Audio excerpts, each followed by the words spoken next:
अमरीकी अखबार New York times ने ईरानी सुप्रीम लीडर की जानिब से 3 जानशी मुकर्रर किए जाने का दावा कर दिया है। न्यूयॉर्क टाइम्स के मुताबिक हालिया तनाज़ुम में आयतुल्लाह खामनाई ने अपने 3 जानशी मुकर्रर किए हैं। ये तकर्रियां उन्होंने नामालूम महफूज मकाम से की हैं।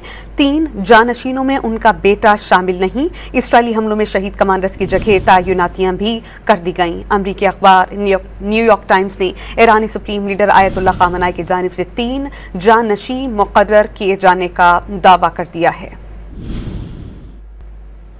अमरीकी अखबार न्यूयॉर्क टाइम्स ने ईरानी सुप्रीम लीडर की जानिब से 3 जानशी मुकर्रर किए जाने का दावा कर दिया है। न्यूयॉर्क टाइम्स के मुताबिक हालिया तनाज़ुम में आयतुल्लाह खामनाई ने अपने 3 जानशी मुकर्रर किए हैं। ये तकर्रियां उन्होंने नामालूम महफूज मकाम से की हैं।